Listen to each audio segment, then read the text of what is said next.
जिक्र पशुओं की फिक्र पशुपालन विकास मंच यूट्यूब चैनल पर अजयवेंद्र ओली की तरफ से सारे भाइयों राम राम भाई। जैसा कि आपने पता भाई, हर रविवार हम एक पशुपालन पाठशाला की वीडियो अपलोड करते हैं, जिसमें अपने जो रिटायर्ड डॉक्टर साहब हैं उनके बहुत अच्छे विचार होते हैं, अच्छी जानकारी होती है। आज हम पहुंच गए हैं भाई डॉक्टर दयाराम यादव जी के पास, रिटायर्ड डिप्टी डायरेक्टर पशुपालन विभाग महेंद्रगढ़ में इनकी रिहायश है। तो उनसे आज दो बात पूछेंगे। बार बार स्वागत है डॉक्टर दयाराम यादव जी का हमारे यूट्यूब चैनल पे।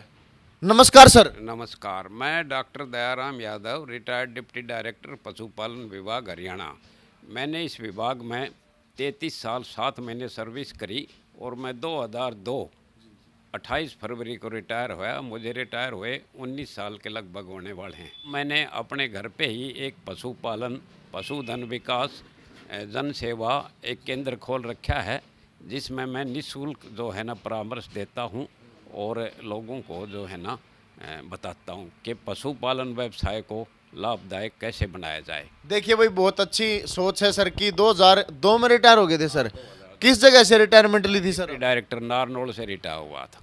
हाँ, उसके बाद भी लगातार 19 साल से सेवा में है और वह निःशुल्क परामर्श देते हैं। कोई भी जानकारी अगर आप लेना चाहें तो डॉक्टर साहब के घर पे आके आप जानकारी प्राप्त कर सकते हैं। एक सीडी भी बनवा रखी है करने के लिए, अवेयरनेस देने के लिए कैंप भी लगाता हूँ। हाँ, तो सर आज हमारे चैनल के माध्यम से जैसे आप निःशुल्क परामर्श देते हैं भाई, हमारे यूट्यूब चैनल से भी काफ़ी पशुपालक भाई जुड़े हुए हैं, तो उनको भी आज मैं चाहूँगा आप सलाह दें। जो अपना पशुपालन का काम करना चाहते हैं भाई, उसमें किसी तरह का नुकसान ना हो, उस बारे में 2-4 जो महत्वपूर्ण बातें हैं वो ज़रूर बताएं जी। देखिए, पशुपालन व्यवसाय को तभी लाभदायक बना सकता है जब प्रत्येक प्रजनन योग्य पशु प्रति वर्ष एक स्वस्थ और जिंदा बच्चा दे। यानी गांव में जैसे कहते हैं ना, बरस ब्यावड़, तो जब भी लाभदायक बनाया जा सकता है। के लिए जो है ना एक ट्रांजिशन पीरियड होता है पशु का। ब्याने से 21 दिन पहले और 21 दिन बाद के पीरियड को ट्रांजिशन पीरियड कहते हैं। और बीमारियां इसी में होती हैं, मेटाबॉलिक डिजीज, सुनपात, गबास, जेर वगैरह जो है ना बीमारियां इसी पीरियड में होती हैं। अगर इस पीरियड को हम ठीक रखेंगे तो सारा ब्याह ठीक रहेगा और ये जो बीमारियां हैं ये भी नहीं होंगी। जैसे रिटेंशन ऑफ प्लेसेंटा है, जैसे गबास है, सुनपात है, जेर का रुकना है और टाइम पे क्या बनोना है, और ये सब बीमारियां जो है ना इसमें इस ट्रांजिशन पीरियड को अगर हम ठीक रखेंगे तो ये सारी ठीक हो जाएंगी। इसलिए स्पेसिफिक दवाई होती हैं, इसमें पशु की रोग प्रतिरोधक क्षमता बढ़ जाती है, थनैला वगैरह भी नहीं होता और जो ये बीमारियां हैं ना ये भी नहीं होता। हम क्या करते हैं, प्रत्येक पशुपालक जो है ना वो बीमारी आने पे उसका इलाज चाहता है, लेकिन उसके कारण को नहीं जानता। अगर उसके कारण को पता लग जाए और वो पहले ही उसका कारण को दूर कर दिया जाए तो बीमारी होगी ही नहीं। तो कहने का मतलब है जी, इलाज से बचाव बेहतर है। हाँ, इलाज से बचाव बेहतर है। खनिज मिश्रण क्या है? पहले तो जमींदारों को ये नहीं पता कि खनिज मिश्रण क्या है। खनिज मिश्रण में वह सभी तत्व शामिल हैं जो पशु के शारीरिक विकास व पशु में होने वाली बीमारियों की रोकथाम के लिए आवश्यक हैं। खनिज मिश्रण में निम्नलिखित आवश्यक तत्व हैं: calcium, phosphorus, copper, cobalt, zinc, लोहा, आयोडीन, मैग्नीशियम, मैग्नीज, गंधक, selenium, sodium, potassium, methionine, vitamin A, vitamin D और विटामिन ई। ये सभी तत्व पशुओं को बीमारियों से बचाने व उनके स्वास्थ्य को बनाए रखने के लिए आवश्यक हैं, क्योंकि दुधारू पशुओं में ये तत्व रोजाना दूध के साथ पशु के शरीर से बाहर आ जाते हैं। परिणाम स्वरूप इन तत्वों की पशु के शरीर में कमी आ जाती है। इन तत्वों की कमी से निम्नलिखित कमियां पशु दिखाने लग जाता है, जैसे खून पी लिया इस भैंस ने, 1 साल हो गए ब्याई ने, इब तक नया दूध होके नहीं दे रही। क्यों सोम हो रही है? बाबू छो में क्या हो रही हूँ, आपने भी तो बेरा है। ये बात होगी ताऊ मेरे संगे बताऊं जी, इस भैंस ने खून पी लिया, 1 साल हो गया, नया दूध नहीं होती। इसकी दवाई दो, मैं बता दूं। हाँ भाई, ई बिलाया ले ताऊ मेरे संगे, यो न्यूट्रीराइट खवा और फिर नए दूध ना हो तो मन ना बता। आप भी अपनी गाय भैंस को न्यूट्रीडाइट खिलाएं और हर साल एक बच्चा पाएं।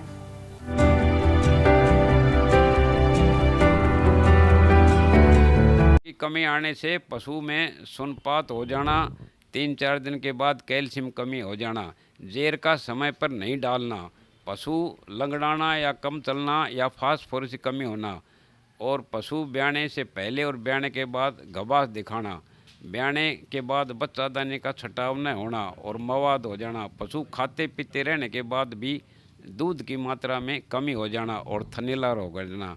इसके उपरांत और भी कई ऐसी बीमारियां हैं जिन्हें मिश्रण की, ये खनिज मिश्रण की कमी से आती हैं। लगातार पशुओं को खिलाना चाहिए, ये बहुत जरूरी है पशु के लिए। ये 10 किलो तक दूध पे 50 ग्राम और फिर हर किलो पे 5 ग्राम ज़्यादा देते हैं। और साल में पशुओं को, बड़े पशुओं को 3 बार कीड़े की दवाई और छोटे पशुओं को 1 बार 10 दिन के बाद और हर 20 दिन के बाद 4-5 महीने तक दवाई ज़रूर पिलानी चाहिए। ये छोटे पशु जो है ना, ये इसमें कीड़ों की वजह से या दस्तों से मरते हैं ज़्यादा। तो आज की कटड़ी जो है ना, वो कल की भैंस है। तो अगर हम कटड़ी को ठीक तरह से पाल पोस कर उसको नए दूध करवाएंगे तो वो ज़्यादा ठीक रहेगा। लगातार खिलाना चाहिए पशुओं को। लगातार ये जो ज्ञापन होने के बाद भी 30 ग्राम तो लगातार, कि उस टाइम हड्डियाँ बढ़ती हैं ना, जब भी ये डेली खिलाना चाहिए। पहले बाहर घूमने जाते थे तो भाई 70 तरह की जड़ी बूटी खा लेते थे, अब घूमने नहीं जाते तो खनिज मिश्रण का जो है, ये जो कुछ पोषक तत्व होते हैं वो हम अपने पशु को नहीं दे पाते, तो उनकी कमी पूरी करता खनिज मिश्रण। हाँ, यहाँ इस इलाके में क्या है कि ग्रीन कम होती है, तो गर्मियों में तो खनिज मिश्रण बहुत ही ज़रूरी है। कौन सी ज़्यादा बीमारियां हैं जिनसे पशु हमारा ग्रस्त हो जाता है ज़्यादा? एक तो 2 ही बीमारियां ज़्यादा हैं फील्ड में, अनस्ट्रेस और रिपीट ब्रीडिंग। पर ज्ञापन नहीं होना, और ज्ञापन है तो फिर रिपीटर हो जाना, जो है ना, रोग प्रतिरोधक क्षमता है वो कम हो जाती है। और भी जैसे थनीला रोग है, जैसे कैल्शियम कमी से सुनपात आता है, फास्फोरस की कमी से टाइम पे जो है ना नए दूध नहीं होती। और पशु का एक यहाँ ज़्यादा बीमारी है कि इस रेतीली ज़मीन में फास्फोरस की बहुत ज़्यादा कमी है, तो उसकी वजह से भी मतलब ये अनस्ट्रेस होता है। और कुछ ऐसी बीमारियां भाई पशुपालक भाई के लिए बहुत बड़ी? कहते हैं ये पशुपालक, जब पशु दूध से 3 महीने पहले जो खुराक पशु की होती है, जितना बच्चा 3 महीने में बढ़ता है उतना ही 7 महीने में बढ़ता है। तो कई पशुपालक भाई दूध अगर देना बंद कर देती है तो सूखा चारा डालते हैं। तो जब 3 महीने पहले उसकी खुराक जो है ना, उसमें बच्चा बढ़ता है तो उसको खुराक की उसकी बढ़ जाती है उसकी डिमांड। तो 3 महीने पहले कम से कम 4 क्विंटल तक तो 2.5 किलो और ऊपर 3 किलो तक दाना जरूर देना चाहिए। मिल्क कंपटीशन के लिए ऐसा पशु तैयार करना चाहता है कि भाई ज़्यादा से ज़्यादा दूध दे, मेरा पशु फर्स्ट आए, तो उसके लिए उसने क्या कुछ तैयारी करनी पड़ेगी जी? उसके लिए उसने एक तो ये ट्रांजिशन पीरियड जो है ना, इसमें ये ज़रूर फॉलोअप करना पड़ेगा, और मिनरल मिक्सर भी देना पड़ेगा उसके लिए। और उसमें एक सबसे ज़्यादा जो हाई यील्डर होते हैं ना, उनमें क्या होता है, एक होता है नेगेटिव एनर्जी बैलेंस।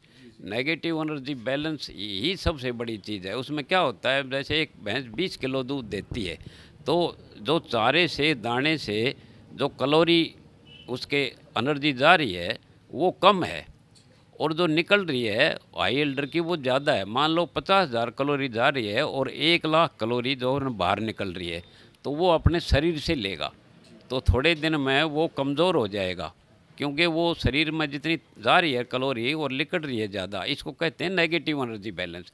और नेगेटिव एनर्जी बैलेंस से क्या होता है कि ओवरी जो है ना, उनकी बहुत छोटी हो जाती हैं, और अनस्ट्रेस जो है ना, मेनली नेगेटिव एनर्जी बैलेंस का, ये नेगेटिव एनर्जी बैलेंस ही सबसे ज़रूरी, ये नहीं होना चाहिए पशु के अंदर। इसी से जो है ना अनस्ट्रेस, रिपीट ब्रीडिंग और सारी चीज़ इसी से होती है। हमारे यहाँ जो है ना बैलेंस फीडिंग नहीं करते। बैलेंस फीडिंग में होता है कार्बोहाइड्रेट, प्रोटीन, फैट, विटामिन और मिनरल, तो इनका बैलेंस ठीक नहीं होते। यहाँ जैसे गेहूँ डाल दिए, 2 सुबह 2 किलो सुबह, 2 किलो शाम को, और कितना प्रोटीन चाहिए, कितनी फैट, कितने कार्बोहाइड्रेट, वो ये नहीं करते। तो इस एरिया में सबसे ज़्यादा वो है, वो कहते हैं सब एक्यूट रुमिनल एसिडोसिस, उसमें एसिड बनती हैं ज़्यादा। कार्बोहाइड्रेट जो है ना वो एसिड बनाते हैं, और दलिया जब ज़्यादा खाती है ना तो एसिड ब्लड में जाकर पैरों में आ जाता है, तो वो लगड़ापन भी हो जाता है। ज़्यादा दूध वाले हैं ना, इनको कार्बोहाइड्रेट तो अनाज तो ज़्यादा देना पड़ेगा, गेहूँ मक्का बाजरा, क्योंकि एनर्जी तो यही देते हैं, दूध भी बढ़ाएंगे ये, लेकिन वो जो एसिड बनती है ना उसको रोकना बहुत ज़रूरी है। या सिंपल जो है ना, आप 30 ग्राम मीठा सोडा सुबह और 30 ग्राम शाम को दे सकते हो, तो उससे क्या होता है, उसकी पीएच ठीक रहती है और वो पेट ठीक रहता है। पेट से ही सभी बीमारियां चलती हैं, पेट का ठीक होना बहुत जरूरी है। रूमन पीएच का टेस्ट कैसे करवाया जाए जी? रूमन का पीएच का रूमन से फ्लूइड लेते हैं और उस फ्लूइड में पीएच पेपर होता है ना, उससे देख लेते हैं। हाँ, लेकिन इनके लिए काफ़ी जो कंपनियां हैं ना वो फीड सप्लीमेंट बनाती हैं, पीएच को बैलेंस रखते हैं और उसमें भूख लगने वाले कीटाणु माइक्रो ऑर्गेनिज्म वो बढ़ जाते हैं और पेट उनका फिर सही रहता है। अंतिम जो मैसेज है, संदेश है, क्या देना चाहेंगे जी पशुपालक भाइयों को? पशुपालक भाइयों को सबसे पहले मैं कहूँगा ये मिनरल मिक्सचर जो है ना, इसकी रेगुलर देना चाहिए और डीवर्मिंग, दो चीज़ तो कर ही सकता है। डीवर्मिंग छोटे पशुओं का 10 दिन के बाद और फिर 3, 4, 5 महीने तक हर 20 दिन, और बड़े पशुओं को 3 महीने के बाद एक बार डीवर्मिंग करना चाहिए। और अगर ये मिनरल मिक्सचर ही सारा साल सही खिलाए जाएं तो 75% बीमारियां तो इसी से कवर हो जाती हैं। अगर ये कर दें तो डेयरी व्यवसाय को लाभदायक बनाया जा सकता है और 1 calf per year का टारगेट प्राप्त किया जा सकता है। डॉक्टर साहब ने बहुत अच्छी अच्छी जानकारी दी है। आप इन सभी बातों को फॉलो करें और अपना पशुपालन व्यवसाय में आगे लाभ उठाने के लिए इन बातों का ध्यान रखें। अभी पशुपालक भाई अगर फोन के माध्यम से डॉक्टर साहब से जानकारी प्राप्त करना चाहे तो सर क्या नंबर आपका जी? मेरा है 94 162 48 341। डॉक्टर दयाराम यादव, गौशाला रोड, महेंद्रगढ़। बहुत बहुत धन्यवाद सर आपका अपने विचार साझा करने के लिए हमारे चैनल के माध्यम से। बहुत बहुत धन्यवाद सर। Thank you.